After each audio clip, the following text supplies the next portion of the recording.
Donc, bienvenue à cette conférence qui est organisée dans le cadre du salon Top Recrutement.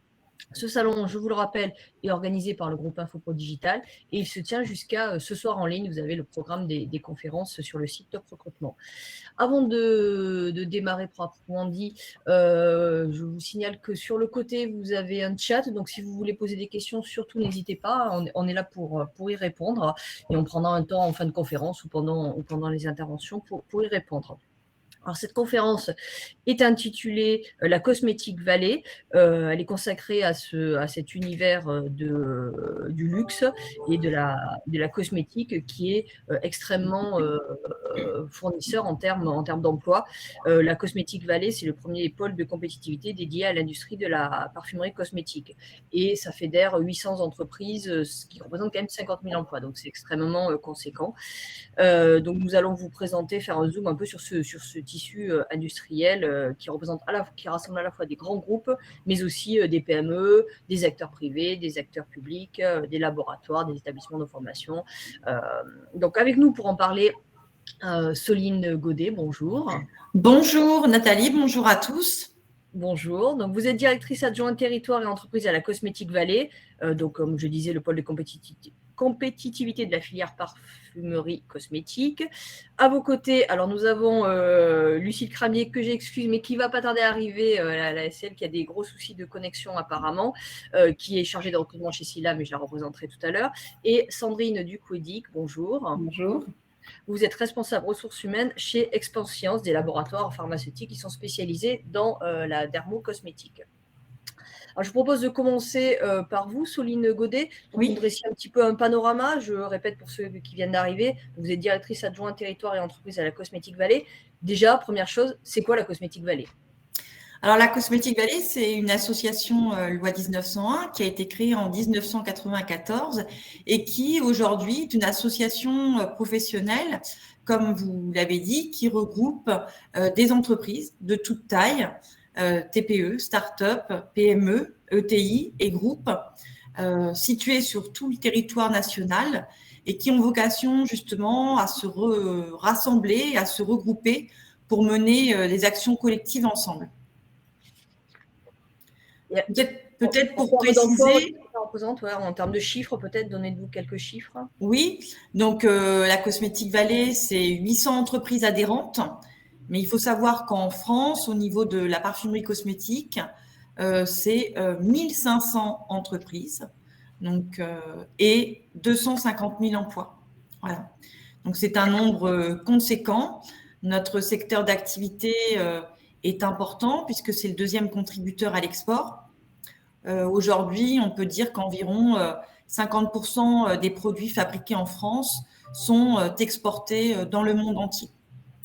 Et la Cosmétique Valley, donc, pour revenir un petit peu aux missions de l'association, on est une vingtaine de salariés. Notre siège social est à Chartres et nous avons une antenne à Caen et une antenne à Bordeaux. Et notre rôle, c'est d'aider les entreprises dans le développement économique en privilégiant et en les aidant notamment à innover. Donc, on les aide en les accompagnant sur des projets de recherche et d'innovation. On les aide aussi à développer de nouveaux marchés à l'export, donc en les amenant sur des salons en France et à l'étranger. D'ailleurs, en ce moment, se tient un salon à Dubaï. On aide des entreprises également en leur apportant des informations en termes de veille sur les tendances, les marchés, la réglementation. Et puis, on a une action réseau qui est très forte, c'est-à-dire qu'on a vraiment un rôle de marieur. Moi, j'aime bien dire un petit peu ce mot-là, où on fédère en fait les entreprises entre elles. On les fait se rencontrer à travers des cosmétiques contacts, où les entreprises ont l'occasion de visiter des sites de production, des cosmétiques webinaires où on apporte de l'information, puisqu'on est aussi organisateur de congrès scientifiques sur différents sujets, sur l'odorat, sur la réglementation. Et puis, on est également organisme de formation certifié Calliope. Donc, on propose des formations à tous les salariés de la filière sur des sujets qui vont concerner la transition numérique, la transition écologique. On est également organisateur d'un salon international qui se tiendra d'ailleurs la semaine prochaine au Carrousel du Louvre, où là, on regroupe en fait des acteurs et des entreprises du monde entier qui viennent exposer leurs innovations à Paris pendant 2 jours. Et puis, enfin, on a un rôle important, je termine par ce sujet-là, en termes d'emploi. On travaille vraiment à rendre attractifs les métiers de la parfumerie cosmétique, et on aide en fait les jeunes, lycéens, collégiens à découvrir notamment notre industrie qui est parfois méconnue. Et est-ce que c'est un secteur qui recrute? Oui, tout à fait. C'est un secteur qui recrute, et aujourd'hui, ce que l'on peut dire, c'est que il y a une crise, mais une crise qui est en fait la difficulté pour un certain nombre d'entreprises de trouver certains profils. Je pense que Sandrine Duquedic en parlera encore mieux que moi tout à l'heure, mais principalement des profils de techniciens, d'opérateurs de production, et tous ces métiers qui sont, je dirais, liés à la production sont compliqués je dirais, les personnes sont parfois compliquées à recruter. Et alors, vous allez lancer justement, enfin, au titre de la cosmétique Vallée, vous allez lancer le Cosmétique Expérience, justement, pour vous en parler tout à l'heure, pour promouvoir les métiers. Dites-nous quels sont les métiers aujourd'hui porteurs, où on a des gens dans la salle qui sont peut-être intéressés par ce secteur. C'est quoi les métiers porteurs, les emplois qu'on recherche aujourd'hui, que les entreprises recherchent? Alors, il faut savoir qu'aujourd'hui, la parfumerie cosmétique, et j'aurais peut-être dû commencer par là, c'est vraiment toute une filière. C'est-à-dire qu'on part de l'amont, de la culture des plantes, et puis on va avoir des entreprises qui vont travailler sur les ingrédients, sur la formulation, sur la fabrication, sur le packaging, donc jusqu'aux produits finis qui vont être, je dirais, les points de vente. Donc, on a à peu près une centaine de métiers. Les métiers sur lesquels aujourd'hui la filière recrute, ce sont des métiers liés à la maintenance, liés à la production, mais aussi des chargés d'affaires réglementaires, puisque en France et en Europe, on a une réglementation qui est, je dirais, très, très dure, une des plus dures dans le monde. Donc, on a des chargés d'affaires réglementaires, des responsables aussi qualité. Donc, tous ces métiers-là sont recherchés dans la filière, avec des volumes plus importants, comme je l'ai dit, sur les métiers techniques liés à la production. Je rebondis sur une petite question d'un auditeur. Là, quelle est la place des pharmaciens dans le secteur de la cosmétique? En gros, vous recrutez des pharmaciens. Est-ce qu'un cosmétovigilance, c'est ce qu'on nous propose?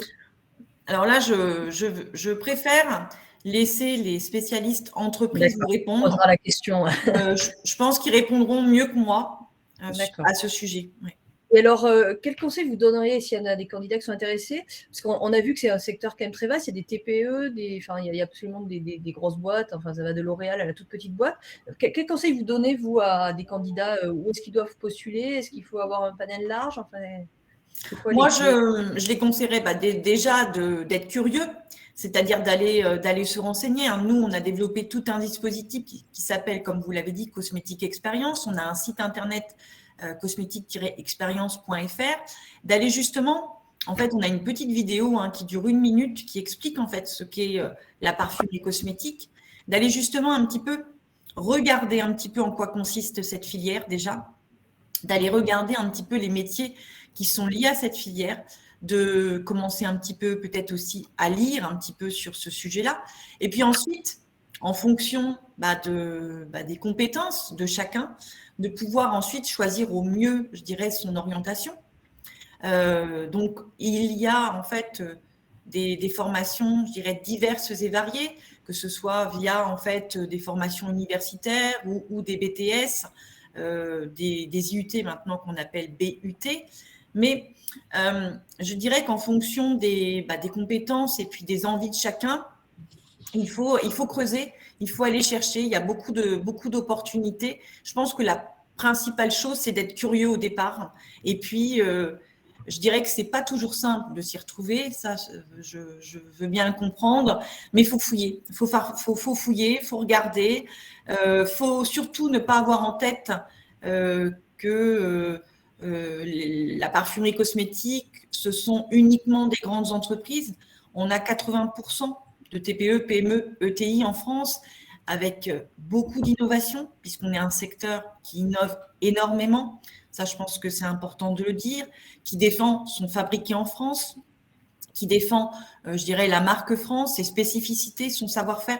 Donc, beaucoup autour de nous, en France, des TPE, des PME, des ETI, où il y a aussi, bien sûr, les grandes entreprises, mais elles sont pour beaucoup déjà souvent connues, mais d'aller voir dans les bassins d'emploi un petit peu déjà les entreprises qui se trouvent et où il y a une possibilité justement de trouver un petit peu quelque chose qui intéresse les personnes avec la possibilité d'évoluer et de toucher un petit peu à tout. Je pense qu'aujourd'hui, les jeunes cherchent aussi des métiers voilà, où ils ne sont pas cantonnés dans un secteur, mais où ils vont avoir la possibilité de s'épanouir et de voir un petit peu l'ensemble des projets, travailler en équipe, etc. Très bien, écoutez, merci. Je vous propose juste de mettre le site, là, parce que moi j'ai tapé Cosmétique Expérience, mais c'est peut-être pas tout à fait le. Voilà. Si vous voulez le mettre sur le chat, parce qu'il y a un certain nombre d'auditeurs qui veulent aller se connecter dessus. Merci déjà pour ce panorama global. Donc, comme vous le disiez, il y a toutes sortes d'entreprises. Et donc, nous avons invité sur ce plateau deux d'entre elles avec leur responsable ressources humaines ou chargé de recrutement. Lucie Cramier, bonjour, je vous salue puisqu'on n'avait pas eu l'occasion de se connecter encore en direct. Donc, vous êtes chargée de recrutement chez Silab. Oui, bonjour. De ces entreprises, bonjour. Commencez déjà peut-être par nous présenter Silab. Oui. Qu'est-ce que vous faites ? Alors, Silab est une entreprise française. On a un seul site en France qui est basé à Brive-la-Gaillarde, donc en Corrèze, en région. Et on a été créé en 1984 par Monsieur Poffic, qui est toujours à l'heure actuelle notre PDG. Le métier de Silab, Soline l'a expliqué, il y a beaucoup de métiers dans l'industrie cosmétique. Nous, on intervient un petit peu en amont du produit fini, c'est-à-dire qu'on est un fournisseur d'ingrédients pour l'industrie cosmétique. En fait, notre métier, c'est la recherche, la production et la commercialisation d'ingrédients actifs d'origine naturelle. Donc, nos clients aujourd'hui, ça va être des grands noms de l'industrie cosmétique qu'on connaît et qu'on peut du coup retrouver dans les différents commerces, donc des L'Oréal, Clarins, Dior, Chanel, Estée Lauder, etc. Silab a une particularité, c'est-à-dire que nous, on travaille sur des ingrédients qui sont exclusivement issus de matières premières naturelles. Ça va être donc des fleurs, des plantes, des écorces, des micro-organismes. Et aujourd'hui, on est une entreprise en pleine croissance. Soline le disait, c'est vrai que la crise sanitaire a un petit peu freiné finalement la croissance mondiale en 2020, mais là, on se rend compte que tout repart et que les projets repartent fort, ce qui entraîne aussi de nombreuses demandes de recrutement pour accompagner les projets. Aujourd'hui, on est une entreprise de 340 collaborateurs, donc répartis en France, comme je vous le disais, sur un site unique à Brive. On a aussi des filiales à l'international, donc on a des filiales aux États-Unis, au Brésil, à Singapour, en Chine, en Corée du Sud.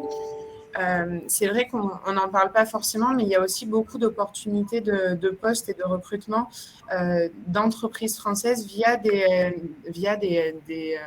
postes à l'international. Donc, si des personnes sont intéressées aussi pour des expériences vraiment internationales, c'est aussi des secteurs dans lesquels la cosmétique recrute à l'international également. Donc, il y a des belles carrières à faire. Donc, vous recrutez, vous ? Oui. Ah oui, complètement. Quel profil vous recherchez alors justement ? Alors, on recrute différents profils. Ce qu'il faut savoir dans une entreprise comme la nôtre, donc nous, on est complètement indépendant, on n'appartient à aucun grand groupe. Donc, aujourd'hui, on est une entreprise où l'internalisation des compétences est quand même très forte et très marquée. C'est quelque chose qui est très important pour nous tous. On a des profils qui sont très divers et variés sur le site de Brive, puisqu'on a bien sûr des fonctions de recherche-développement, des fonctions de qualité, d'industriel, de commerce aussi, et les fonctions support, donc administratif, communication et informatique. Donc, c'est vrai qu'on est amené à recruter des profils très variés, sachant que le gros, on va dire, des recrutements chez Silab, c'est surtout en recherche et développement et sur la partie industrielle. Je rejoins Soline quand elle dit qu'il y a des secteurs, des profils et des compétences qui sont difficiles à capter aujourd'hui, puisqu'on est sur des profils, alors je ne sais pas si on peut dire pénuriques, mais des profils du moins qui sont assez rares. Notamment sur la partie industrielle où on est amené à recruter des anciens DUT génie chimique, génie des procédés ou des anciens DUT génie biologique qui sont devenus des BUT maintenant. Mais aujourd'hui, on recrute du bac plus 2, on va dire, jusqu'à des profils de docteurs. Chez SILAB, on a à peu près 7% de docteurs dans nos effectifs. Alors, je vois qu'il y a quelques questions, j'en profite. Il y a des gens qui demandent, pour ceux qui ont une fonction dans l'environnement, est-ce qu'il y a des emplois disponibles? Alors, dans l'environnement, donc la partie RSE, surtout dans l'industrie cosmétique, c'est quelque chose qui est de plus en plus important. Alors, d'autant plus peut-être pour une entreprise comme SILAB, puisque, comme je vous le disais, on travaille vraiment sur des produits naturels. Donc, la nature fait partie de notre ADN et la naturalité au sens large est très importante pour nous. On a une équipe environnement aujourd'hui qui s'occupe de différents sujets comme toute la partie RSE et qui gère vraiment toutes les actions que l'on peut prendre en termes de politique environnementale. Donc, effectivement, ce sont des sujets, des profils et des filières qui sont amenés à se développer dans notre industrie. Donc, oui, on peut être amené à recruter des profils environnement. On a une autre question qui concerne les transferts de compétences. Est-ce que vous prenez forcément des gens qui viennent de ce secteur-là ou ça peut être des gens qui viennent là? Apparemment, on a quelqu'un qui vient de l'automobile. Est-ce que ça peut aussi vous intéresser sur certains postes? Oui, complètement. Alors, c'est vrai qu'on est très ouvert à la formation en interne. Chez SILAB, on investit beaucoup en formation continue. Chaque année, on investit à peu près 7% de notre masse salariale en formation. Donc, la formation, ça va passer soit par des formations d'expertise, on va dire, pour continuer à développer les compétences, soit par des parcours de formation pour vraiment, mais finalement, développer des compétences qui ne sont pas, on va dire, dans un parcours classique sur des reconversions, par exemple. On est amené à le faire également. Et alors, apparemment, on a quand même beaucoup d'auditeurs qui sont intéressés par votre entreprise. Vous avez un peu de succès. Comment vous recrutez? Via les réseaux sociaux? Via votre site? Enfin, qu'est-ce qu'ils doivent faire les candidats s'il y en a qui sont intéressés? Alors, les candidats peuvent nous joindre par différents biais et vecteurs. Effectivement, on a un site internet sur lequel vous pouvez déposer vos candidatures. Donc, on a une équipe RH qui s'assure en permanence de la transmission des candidatures auprès des opérationnels et de prendre contact selon les profils. Sinon, on est effectivement présent sur les réseaux sociaux, notamment sur LinkedIn, qui aujourd'hui est un réseau incontournable pour la partie recrutement et communication. Donc là aussi, si vous voulez nous joindre, si c'est plus facile pour vous dans les échanges et dans les questions, nous joindre via LinkedIn, c'est aussi possible. Ok. Écoutez, je vous remercie. Il y a quelques questions, on les prendra. Je vous propose qu'on donne la parole à Madame Ducouedic et ensuite on prendra un petit temps d'échange et on rebondira sur d'autres questions, certaines que je n'ai pas prises et d'autres peut-être à venir. Donc, Sandrine Ducouedic, bonjour. Donc, je le disais tout à l'heure, vous êtes responsable ressources humaines chez Expanscience. Déjà, présentez-nous Expanscience. Même question et qu'est-ce que vous faites comme collaborateur, etc. Il y avait une question sur le chiffre d'affaires aussi, apparemment, ça intéresse. Bon. Donc, Expanscience, c'est un laboratoire à la fois pharmaceutique et dermocosmétique, puisqu'en fait, on a deux domaines d'expertise que sont le traitement de l'arthrose et puis, effectivement, les soins de la peau, essentiellement pour la famille, puisque les laboratoires Expanscience, c'est la marque Mustela, essentiellement sur la partie dermocosmétique. Les laboratoires Expanscience, c'est aussi donc une entreprise, une ETI. C'est une entreprise française, familiale à 100%. On est un peu plus de 1000 dans le monde, dont 600 en France. Et à l'international, c'est essentiellement des filiales de distribution. Toute la partie industrielle de production est en France, à Épernon, donc en Eure-et-Loire, le site sur lequel je me trouve. Et ça, c'est quelque chose auquel les laboratoires Expansion sont attachés, c'est cette partie Made in France et donc le fait de produire au sein de cette Cosmetic Valley et en France.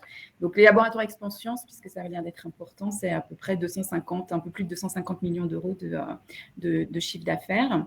Et de la même manière, alors nous, par contre, on a effectivement aussi tous les métiers à l'intérieur des laboratoires, depuis la recherche et développement qui, de la même manière, est ici en France à Épernon, donc notre centre de recherche et développement, jusqu'à effectivement la production et bon, évidemment la commercialisation et une partie des équipes qui sont en France, mais une partie des équipes qui sont également à l'international, puisque en revanche, c'est 70% de notre chiffre d'affaires qui est fait à l'international. Hein. Donc, on produit en France, on crée en France, mais c'est 70% de notre chiffre d'affaires qui après est exporté et fait à l'international.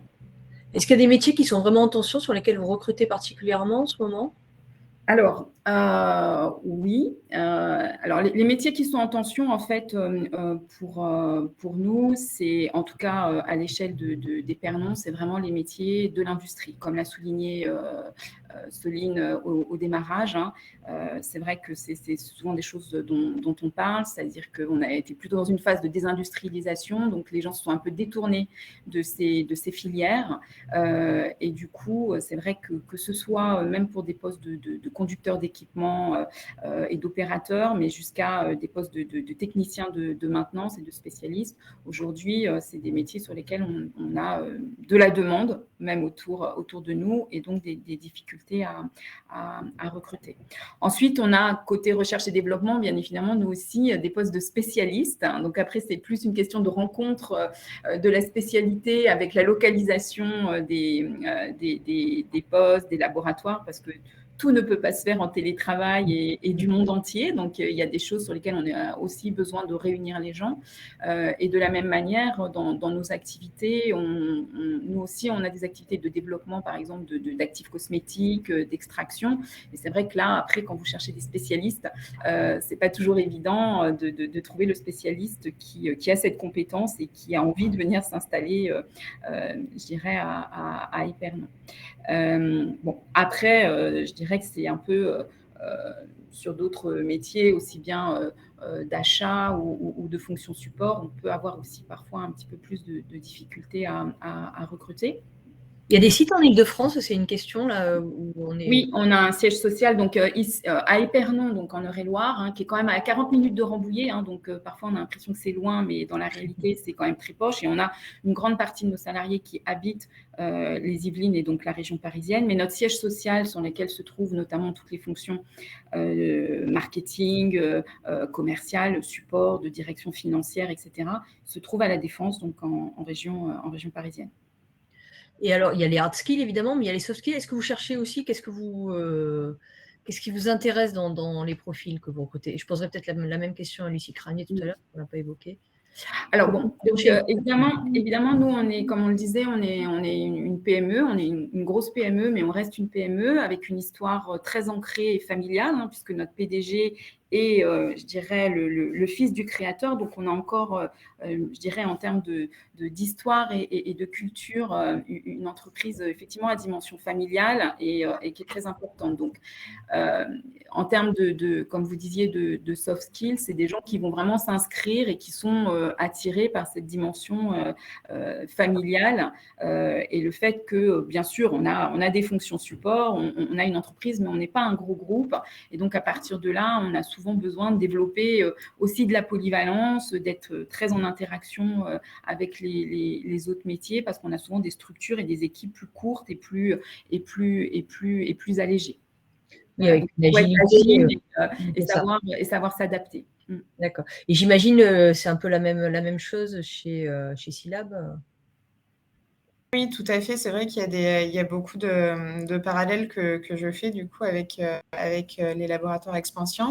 Alors nous, pour le coup, on est un petit peu moins nombreux, mais effectivement, on retrouve cette dimension familiale et quand on recrute, on est très attaché à dire aux candidats que l'on rencontre en entretien que bien sûr les compétences sont importantes et l'expérience aussi qu'ont les candidats est importante. mais il y a beaucoup de savoir-être aussi qui va rentrer en jeu dans le processus de recrutement.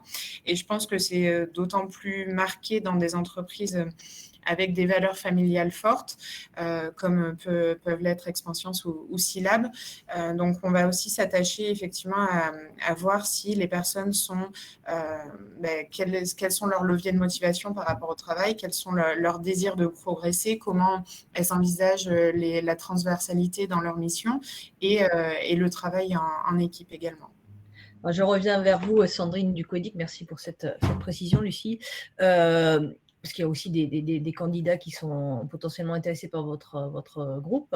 Comment, pareil, même question, comment on postule? On va sur votre site, on envoie LinkedIn. Enfin, c'est quoi le process de recrutement? Alors, le plus sûr, en tout cas, pour avoir une vision exhaustive des métiers et des postes qui sont en cours, c'est effectivement d'aller sur notre site internet, expansiance.com, sur lequel on a une rubrique emploi avec l'intégralité des postes qui sont à recruter aujourd'hui, que ce soit en France ou à l'international. Donc là, c'est le meilleur moyen à la fois pour voir les offres et à la fois après pour postuler, donc pour déposer une candidature, à la fois sur un poste, mais à la fois en candidature spontanée. Après, LinkedIn, c'est plutôt compliqué. Il y a beaucoup de sollicitations, donc j'envoie un petit message. J'en profite. C'est vrai que quand vous avez un profil, il y a beaucoup de sollicitations. Vous ne pouvez pas forcément répondre à tout le monde, ce qui n'est pas forcément le cas avec le site où vraiment il y a une démarche, où il y a des gens qui privilégier le site, les candidatures, etc. Donc moi, j'incite à privilégier le site parce que même, on est de la même manière que le disait Lucille tout à l'heure, on est plusieurs intervenants RH. Donc évidemment, quand vous adressez votre candidature sur LinkedIn, en général, c'est sur un profil, donc c'est sur une personne. Ce n'est pas forcément facile de partager. Au moins sur le site, là, on est plusieurs à y accéder. Il y a une base de candidature, on peut faire des recherches. Donc, même quand on lance une nouvelle recherche, on peut, par des mots-clés, rechercher des candidatures qu'on puisse postuler sur d'autres postes, etc. Donc, pour moi, c'est vraiment le meilleur endroit pour déposer sa candidature et être sûr qu'elle sera vue au moment où on en aura besoin. Alors, on a une question là chez Expansiance en matière de recrutement, dans tout ce qui est approvisionnement, logistique, import-export, etc. Est-ce que vous êtes ouvert à des gens, à des profils qui viennent d'autres secteurs industriels? Comme je posais la question tout à l'heure sur l'automobile, est-ce qu'il y a aussi des transferts de compétences qui sont possibles ou est-ce que vous recrutez que des gens qui ont déjà travaillé dans ces univers-là? Ah non, pas du tout. Alors, ça dépend des métiers. Évidemment, on parlait recherche et développement tout à l'heure. C'est quand même des choses assez spécifiques et où il y a, je dirais, des transferts qui peuvent se faire, d'ailleurs, mais plutôt après de métiers plus proches de l'agroalimentaire ou de gens qui ont déjà manipulé, je dirais, du végétal, des produits naturels. C'est difficile de faire de la transposition. Maintenant, effectivement, dans les métiers même industriels de maintenance, aujourd'hui, c'est pas le fait d'être dans la cosmétique ou la pharmacie qui fait la différence, c'est plutôt la connaissance et le type d'équipement avec lesquels vous avez travaillé. Après, nous, on vous formera effectivement aux contraintes particulières de nos activités dans lesquelles il faut rentrer dans les ateliers avec des tenues, avec de l'habillage, avec des choses un petit peu spécifiques, puisqu'il y a des aspects de contamination et de règles effectivement à respecter qui peut ne pas y avoir dans l'automobile ou dans d'autres secteurs d'activité. Donc, bien évidemment, on a toujours la préférence de gens qui connaissent ces contraintes-là et qui ont déjà l'habitude de travailler avec ces contraintes-là. Mais aujourd'hui, c'est des choses qui sont tout à fait parfaitement accessibles et qu'on peut apprendre. Et donc, à partir de là, c'est pas un critère éliminatoire d'une candidature sur ce type de poste. Une petite question très ciblée, mais qui intéresse une de nos candidates. Est-ce que vous recrutez des fonctions support sur Épernon ? Oui, bien sûr. Ici, on a une équipe RH, mais on a aussi des équipes supply chain, notamment sur des aspects d'ordonnancement, d'approvisionnement, d'achat, pour toute la partie achat industriel notamment. Donc oui, il y a des postes, c'est des équipes plus réduites, mais il y a des postes support aussi de temps en temps à Épernon. Ok, merci pour cette présentation. Peut-être quelques questions un peu générales et surtout n'hésitez pas à en reposer. Il y avait une question sur la place du digital. Est-ce que c'est un métier où l'intelligence artificielle, le digital prend de plus en plus de place ou pas? Et du coup, est-ce que vous recrutez sur ces profils-là? De manière peut-être générale, on peut, Madame Godet, peut-être une vision d'ensemble et puis ensuite Sandrine du Quedic et Lucine Cramier. Je remets mon micro. Oui, écoutez, l'importance, aujourd'hui, on peut dire que Il y a 2 axes très importants justement dans la formation des métiers là, qui vont arriver et dans les métiers déjà qui sont comment dire présents. C'est à la fois tout ce qui est transition numérique. Donc, on a de plus en plus de métiers où on demande des compétences en automatisme, en robotique. Et donc, le digital devient vraiment, je dirais, capital. Et puis, le deuxième axe, c'est vraiment tout ce qui est transition écologique, où là, on va demander de plus en plus de compétences particulières, de nouvelles compétences. Mais de toute façon, c'est pourquoi, je dirais, parce que c'est aussi une demande du consommateur, d'avoir des produits, je dirais, de plus en plus éco-responsables. Donc, on va aller de plus en plus en ce sens. Donc, je dirais que dans les formations, pour faire un peu court, voilà, il est important de se former, ou en tout cas d'avoir un bagage dans le domaine du digital. Et puis, il va y avoir des postes qui vont, je pense, se développer beaucoup sur la question de l'engagement écologique et de l'engagement responsable, puisqu'aujourd'hui, voilà, le développement des produits, c'est de plus en plus de naturalité, des packaging éco-responsables, et puis on a des réglementations qui vont en ce sens et qui vont arriver très vite. Donc, notre filière est vraiment déjà engagée sur ce sujet-là, mais il va y avoir une forte accélération, là, je dirais, à court terme. Donc, avec des fortes opportunités d'emploi pour les gens qui nous écoutent. Alors, vous confirmez, Sandrine Ducody, que c'est aussi un axe que vous, enfin 2 axes en l'occurrence, que vous développez? Alors, je dirais qu'il y a effectivement, en tout cas sur cet axe du digital, il y a plusieurs choses, parce que il y a plusieurs dimensions. Il y a évidemment toute la partie marketing et développement des ventes, que ce soit à la fois sur toute cette partie réseau et marketing réseau et web marketing qui, en tout cas, nous, on a un client final qui effectivement est le grand public aujourd'hui, et c'est un virage qui a dû être pris et que d'autres groupes avaient pris avant nous aussi. Donc, il a fallu qu'on s'adapte à cette tendance des réseaux sociaux. Et donc, ça demande effectivement à nos équipes de bien les connaître, de bien savoir les utiliser, d'avoir effectivement cette palette de compétences en termes de marketing, et de bien connaître aussi ces différents outils d'influence, de communication, etc. Ensuite, évidemment, il y a aussi toute cette partie, même qu'on a vécu nous-mêmes en interne, de manière complètement accélérée en matière même de télétravail et des réseaux en interne, où il a fallu effectivement que chacun s'organise et s'approprie ces outils du digital. Et puis après, il y a la partie effectivement plus industrielle, où là également, aujourd'hui, il y a tout un tas d'outils petit à petit qui vont devenir indispensables au pilotage de nos appareils, de notre performance industrielle aussi. Et ça, c'est quelque chose qui va arriver fort probablement. Et vous confirmez aussi que c'est les mêmes tendances qu'on rencontre chez SILAB? Oui, complètement. Mais après, je pense que le digital touche aujourd'hui, et effectivement, la crise sanitaire a accéléré tous ces processus-là, mais touche tous les secteurs d'activité. Chez SILAB, on le retrouve effectivement d'un point de vue industriel, notamment via l'automatisme. Mais bon, forcément, notre département communication est très axé sur les métiers du digital. Mais la recherche et développement n'échappe pas non plus à ce virage-là, puisqu'on recrute beaucoup de data scientists qui viennent finalement accompagner les équipes R&D avec des expertises très pointues dans leur domaine pour imager les rendus que l'on peut avoir en laboratoire, et pour rendre lisibles et finalement utilisables quelque part les résultats que l'on a en laboratoire. Donc, c'est vrai que ça touche vraiment tous les métiers digitales et liés aux compétences informatiques et web, touche vraiment tous les secteurs de l'entreprise. Et tout à l'heure, j'ai vu une question liée à la formation. C'est également vraiment un virage qu'on prend, nous, chez SILAB, notamment pour la formation, puisqu'aujourd'hui, on a des formateurs experts dans leur domaine d'activité qui accompagnent en interne tous les collaborateurs. Et on met en place de plus en plus de modules en fait, de formation en e-learning ou en blended, avec des formations à distance et en présentiel. Je rebondis avec vous sur une question. On les autres intervenants pourront répondre après.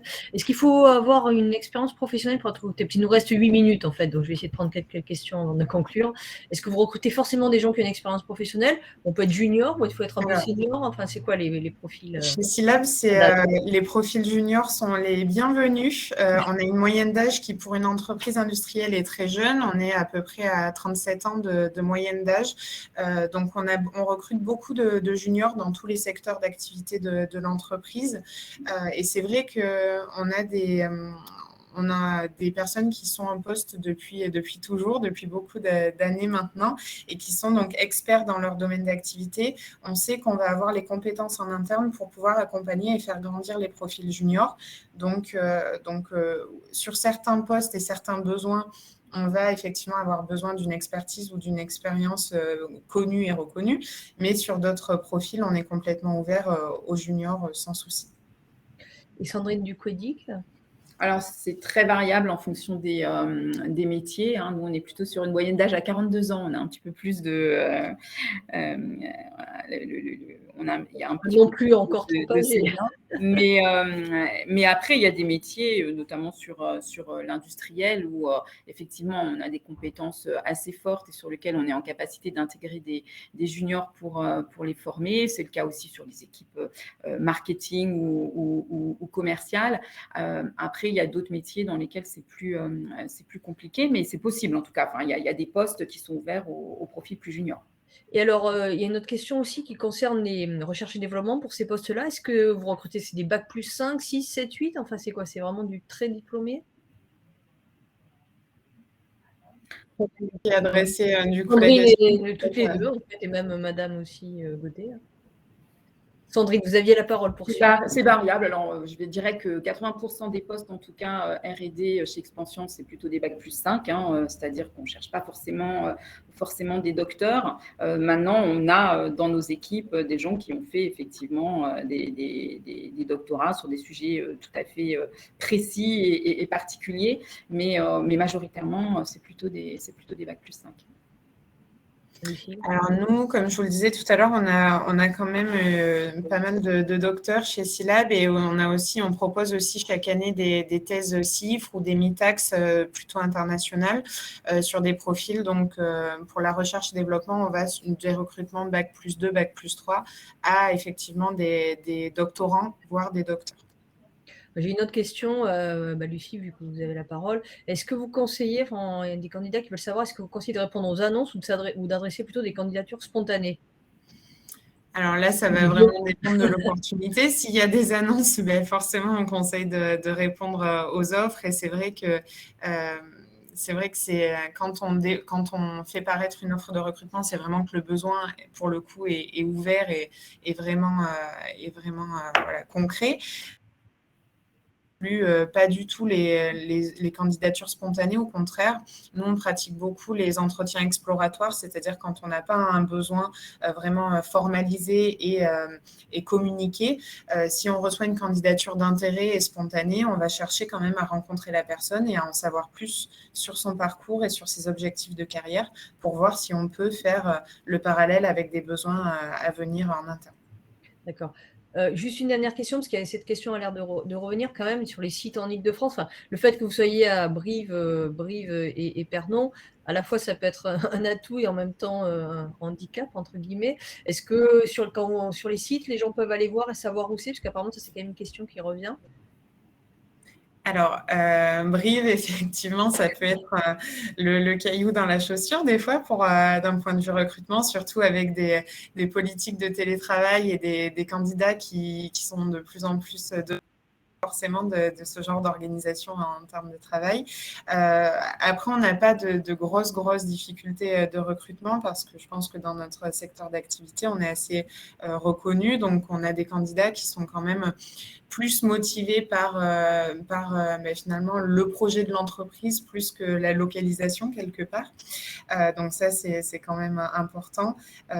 Nous, pas comme Expansience, mais c'est vrai qu'on a un seul site en France qui est loin de Paris et des grosses villes françaises. Au-delà de ça, on est quand même à 2 heures de Bordeaux, de Toulouse et de Clermont-Ferrand, ce qui nous permet aussi d'attirer des profils quand même en région assez... On peut être heureux à Brive-la-Gaillarde aussi. Mais Brive est une très belle ville. Si vous avez l'occasion, je vous invite à venir. Et Madame Ducreux-Edic, est-ce que ça est-ce que on peut aussi localiser les postes sur le site? Oui, tout à fait. Les postes sont indiqués s'ils sont Oui, c'est un peu plus divers pour le coup. À Épernon ou à La Défense ou dans un autre pays. Après, voilà, Épernon, il y a une gare, c'est accessible par le train. On a de nombreuses personnes qui viennent de la région parisienne en train sur le site tous les jours. Et encore une fois, c'est à 40 minutes de Rambouillet. Donc, c'est tout à fait accessible. Mais c'est vrai que dans la mesure où c'est Eure-et-Loire, c'est pas forcément quand on fait des recherches par critères et qu'on met Île-de-France, ça exclut les postes d'Épernon. Donc, souvent, faut voir un petit peu plus large. Voilà. Écoutez, je vous propose de conclure, puisque de toute façon, il ne me reste que 2 minutes.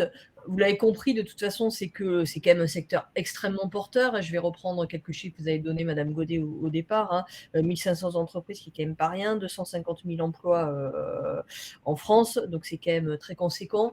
Un des messages quand même à faire passer, je pense, c'est qu'il y a des opportunités d'emploi déjà dans plein de secteurs différents, et il ne faut pas penser qu'aux grands groupes, en fait.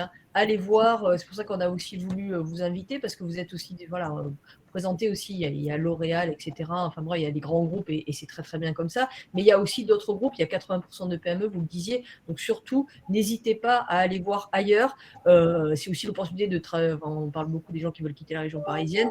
Il y a des postes en Île-de-France, mais il y a des postes aussi ailleurs. Donc surtout, soyez curieux. Je vais reprendre votre terme, Madame Godet, puisqu'il y a quand même, c'est un secteur avec de l'innovation. Voilà, il se passe quand même beaucoup de choses. C'est les thématiques du moment, le digital, la transition écologique. Enfin, on est vraiment sur des métiers porteurs et qui sont à l'image des changements de la société. En tout cas, j'espère que nous aurons répondu à vos questions. N'hésitez pas à aller voir les sites Expansience, Silab et la Cosmétique Vallée. Vous les avez, je crois, sur le chat. Je pense que vous les avez tous mis, si j'ai bien regardé. N'hésitez pas en tout cas à les regarder. Merci à vous en tout cas pour votre intervention. Merci aux auditeurs pour leurs questions et bonne poursuite de la journée. Merci beaucoup. Merci. Au revoir.